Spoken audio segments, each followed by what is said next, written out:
pontinho, aí tu me tirou todo de jogada, verdade, mas tu tá tentando fugir, mas esse é o nosso último ponto, mas você não vai deixar de falar, e eu acho que isso a gente vai render aí bem um bom tempo aí pra gente falar sobre isso. Adalto, onde é que está o dízimo na Bíblia? Deuteronômio. Tá lá, pro judeu. Pro judeu. E que manda recolher o dízimo na casa do tesouro. A casa do tesouro ficava no templo de Jerusalém, que foi destruído, despedaçado, não restou pedra sobre pedra, no ano 60, pelos romanos. Se você quer entregar o dízimo, toma um avião, vai lá e procura a casa do tesouro. Isso se você for judeu, porque é aquilo que eu te falei. Deus prometeu fazer do cara cabeça e não cauda. Não foi a mim que ele prometeu isso aí.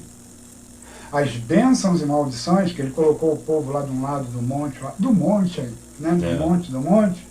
né? Que ele fala, parece que 12 bênçãos. Tá lá, depois dá uma olhada. Né? No Primeiro Testamento, quando Deus fala sobre bênçãos e maldição, ele falou aquilo ali para o Monte judeu. Gerizim. Deixa o cara procurar, rapaz, lá na internet, as maldições. No Google. Procura no Google. Pois é. Aí você vai achar. Aí aproveita, as bênçãos são do monte e as maldições são do outro monte. Pois é, aí pega um pouquinho, lê um pouquinho antes, um pouquinho depois. É bom, o Primeiro Testamento, o Antigo Testamento, ele é histórico, ele vale a pena ler. Não é que não deva ser lido não, sabe? Deve ser lido ali, você vai encontrar alguma coisa. Só toma cuidado, né? Só toma cuidado para não achar que aquilo ali é tudo literal. Né?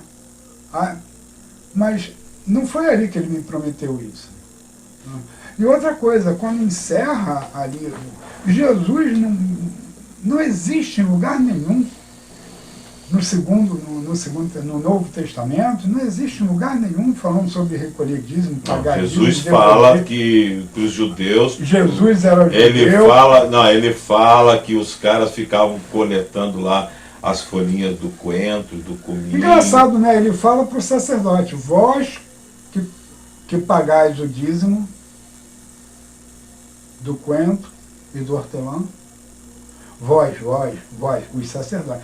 A Bíblia toda... Não, mas o que eu me refiro é o seguinte, Jesus em momento nenhum, ele aboliu o dízimo. Ele também não pagou o dízimo? Não estou dizendo, não sei, eu não tenho teus cabelos brancos, não sou Matusalém como você falou, mas olha só, para aí, deixa eu ver meu raciocínio, ver se eu estou certo, se você não concordar e tal. O que eu acho é o seguinte, o dízimo, ele sempre foi, como está lá em Deuteronômio 14, ele sempre foi do fruto da terra. Exato. Malaquias, quando fala lá, Malaquias 3:10, lá, que abrirá as comportas do céu, por ali, 3 alguma coisa, abrirá a comporta do céu, era o quê? A chuva. Receber as bênçãos, ninguém ia receber bênção maior do que ter uma plantação sem chuva. Então, se a plantação está sem chuva, você deu o dízimo daquela plantação anterior, a chuva seria a maior bênção que ele teria para receber. Tá, mas tudo bem. Hoje o pastor lá prega que tem que ter o dízimo porque você vai abrir as comportas do céu. Eu já falei sobre isso na igreja. Não, mas... Bom, olha só, tudo bem. Malaquias também fala, vós me roubais. Vós quem? Quem que entrega? E dava boi, manco, caolho, coxo, pão azedo, boi manco. E outra coisa, olha só, as pessoas, né, os irmãozinhos quando leem a Bíblia, né, quando leem a Escritura, eles têm que se ligar numa coisa. Quando ele fala cabeça de tribo, né, como está lá em Malaquias, né, são os caras que são os responsáveis por uma determinada, tem uma determinada autoridade. Quando ele fala, né, dos filhos de Israel, aí sim, os filhos de Israel é o Zé Povinho, é o Mané. Mas quando ele fala lá dos sacerdotes, dos levitas, dos fariseus, do não sei o que, saduceus, ele não está falando da gente, não. E os caras são, olha só, os caras são tão terríveis, né? Que quando Deus, vós me roubais, o próprio sacerdote falou, mas como que nós te roubamos? Olha só como é que o cara é canalha. Os dízimos nas ofertas. E os dízimos... Bom, vamos agora, lá. O dízimo... quem criou o cristianismo? Foi Paulo. Paulo manda recolher dízimo, manda botar dízimo em algum lugar, manda entregar não sei o quê. Paulo não mandou nem você ir na igreja. A igreja não existia, o templo, aquela coisa toda não existia, eram as casas. Aí tem líderes hoje que dizem, não, porque aí se viu a necessidade de construir, viu nada. Ninguém viu nada, foi tomado de assalto. Tinha um templo de Diana ali, ela deixou de ser legal, passou a fazer parte da clandestinidade. Os padrecos iam lá, tomava conta daquilo, entrava, arrombava, destruía tudo e ficava lá. E depois viram que era um excelente negócio. Sim, nós estamos agora na polêmica do dízimo. Não tem polêmica. Não, para aí, mas pelo menos para a gente ficar polêmico aqui, para as pessoas entenderem o que a gente está discutindo. Né? Mas isso não vai acabar, pô. Os caras vão continuar. Não queremos transformar a fé de ninguém. Isso foi deixado bem claro no início.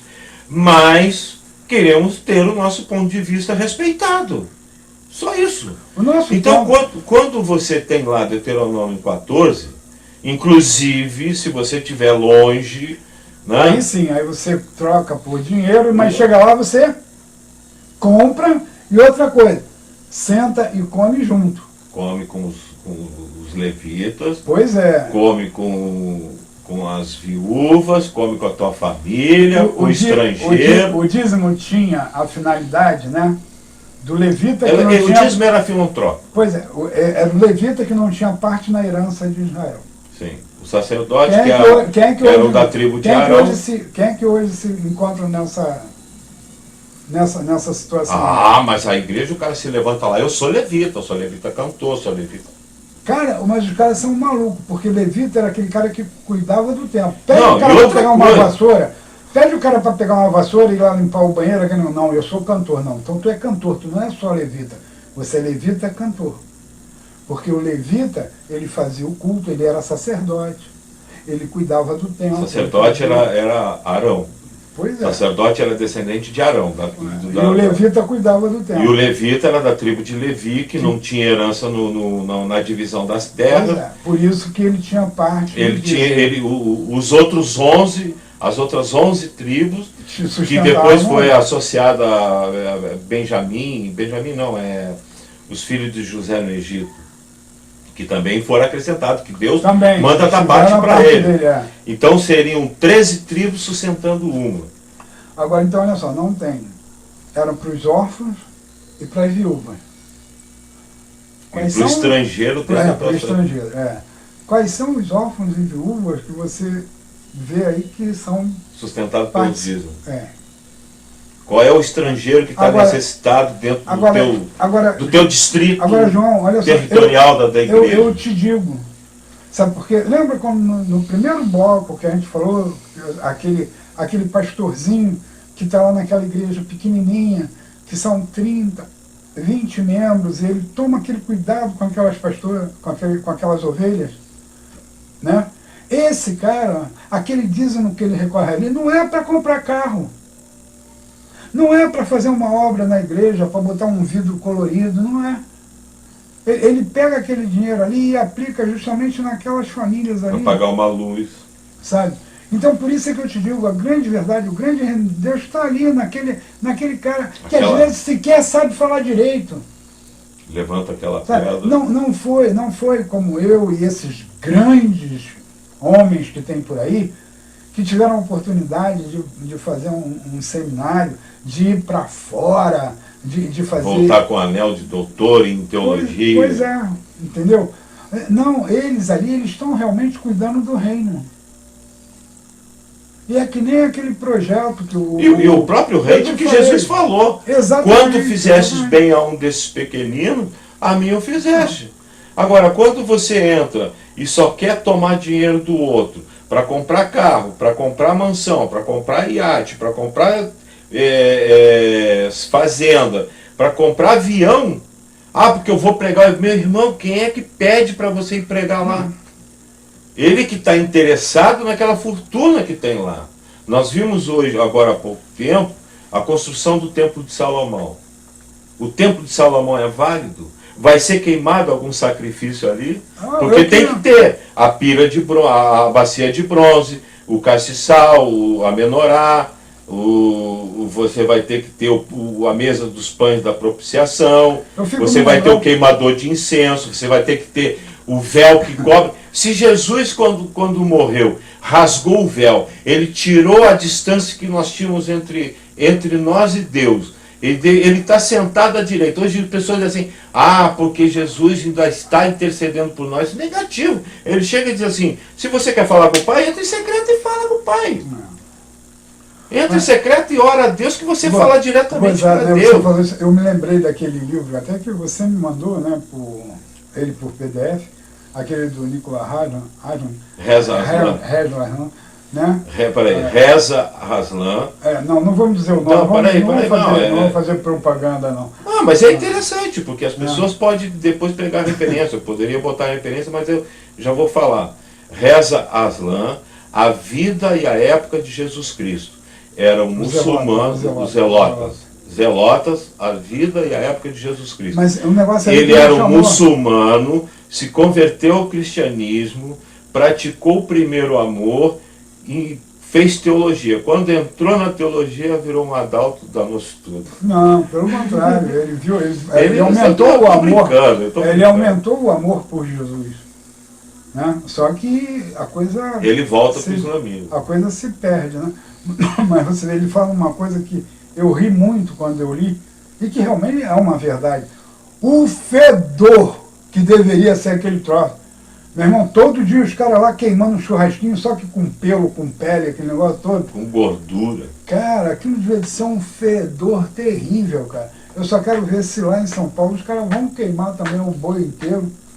O boi, a vaca vermelha. Pois é, eu quero queimar a vaca vermelha, tomar água da cinza da vaca vermelha. Esse aí eu queria ver, entendeu? Eu nunca vi. Mas a única coisa que vai ser queimada lá, Adalto, desculpa a vocês que são dessa denominação, a única coisa que vai ser queimada lá é o dinheiro que vai ser dado lá. Não, que isso, o cara vai queimar dinheiro. Não, ele vai queimar, vai torrar.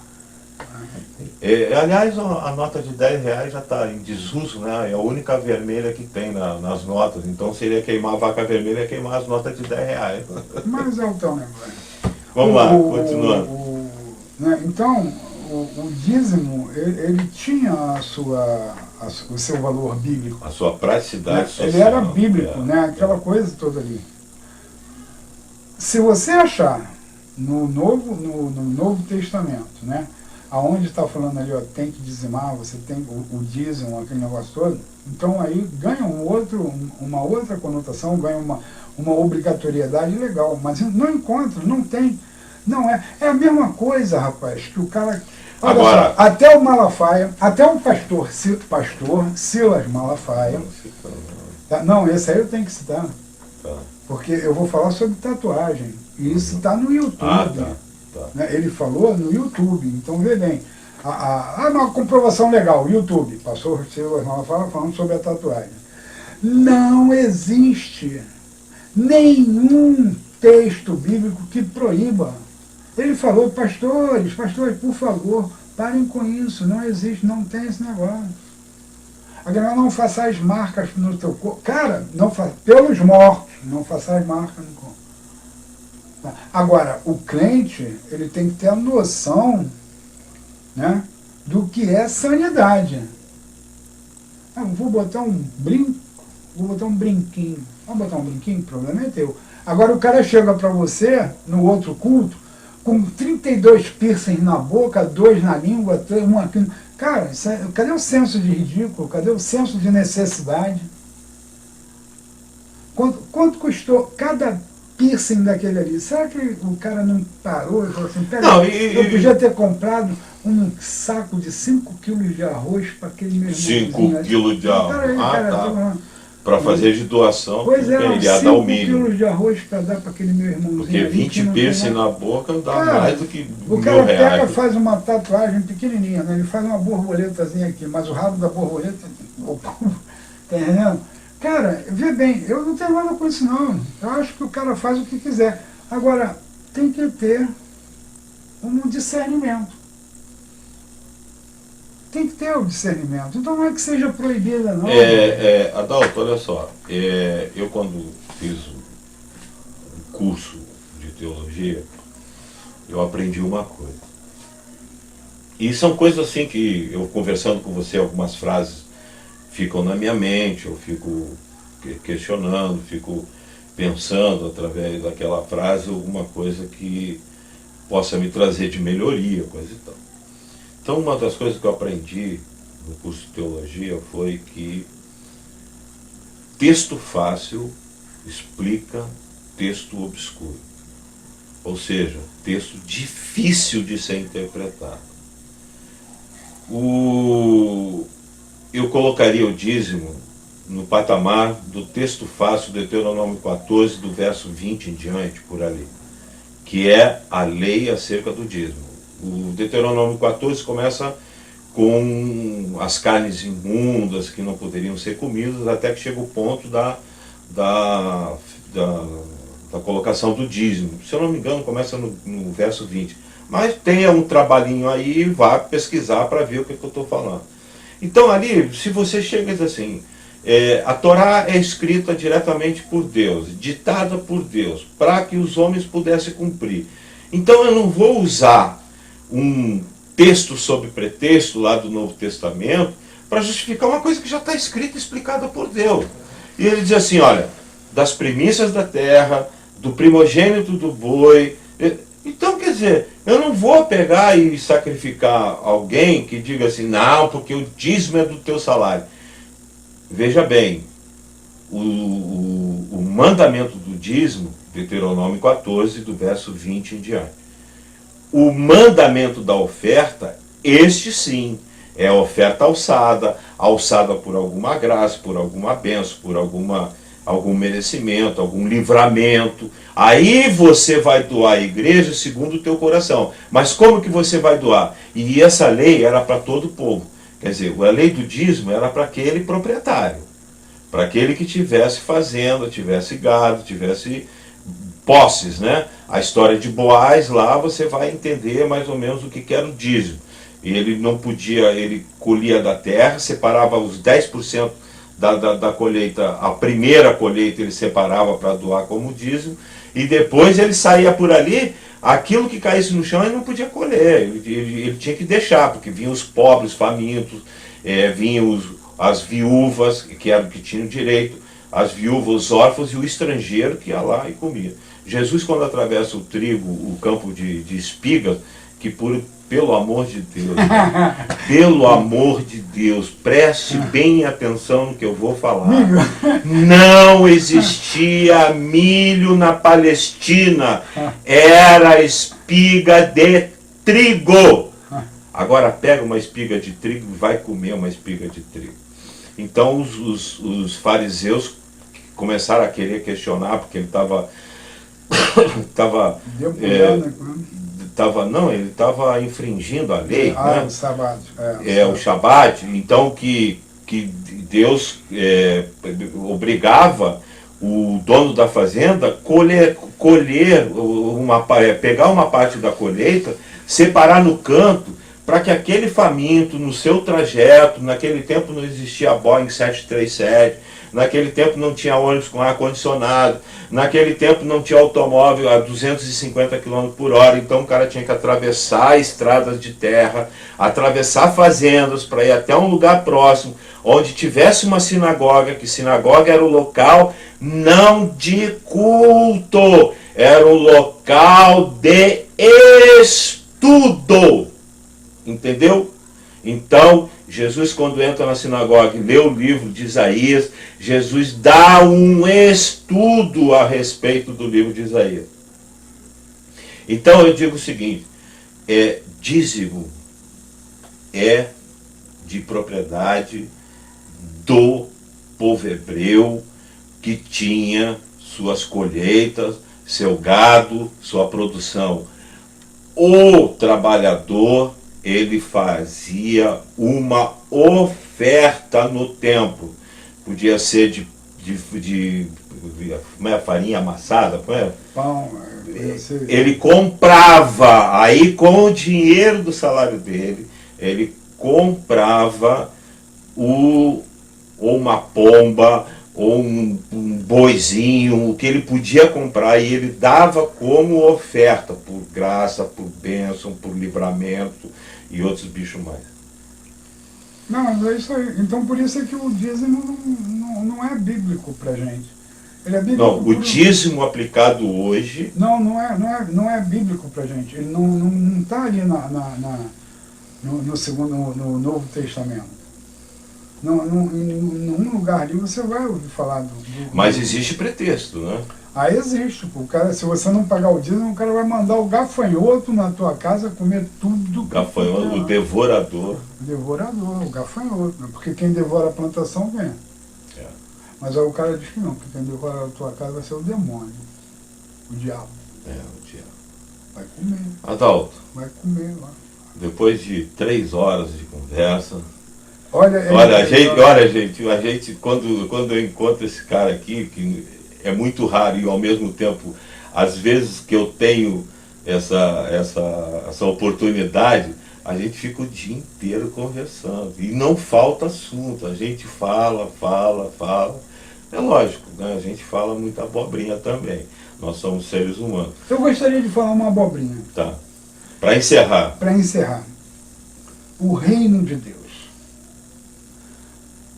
Tenha a noção, tenha uma completa e perfeita adoção do que Jesus prega sobre o reino de Deus. Você vai ver que você vai ser liberto, você não vai ficar aprisionado, não existe nada dessas coisas que nos colocam para baixo, uma coisa assim de que eu sou esse pecador, miserável, aquela coisa toda. Sabe, porque o reino de Deus é maior do que qualquer coisa. E a gente tem que lembrar como Jesus coloca esse Deus que eu creio, nesse Jesus que eu creio, não é o que eles vendem, né? Não é esse Jesus que é vendido, esse Deus que é vendido, né? Mas esse Deus que se coloca para a gente. E Jesus fala simplesmente o seguinte: Pai nosso que estás no céu. Ele não está no céu, longe, não. Ele está no céu, do nosso coração. Ele está aqui dentro. E ele diz: venha a nós o teu reino. Então nós temos que estar preparados para viver o reino com misericórdia, amor, perdão. Sabe? É isso que é o reino de Deus. Nós temos que viver o reino. E vocês em breve também, em outros canais, vocês vão ter a ideia de um projeto que fala sobre o reino de Deus. Tá? Que não é sobre grana. Muito obrigado, Adalto. Valeu. Obrigado. Obrigado aí para vocês também. E que Deus nos abençoe. Cara, Um abraço. esse é o cara.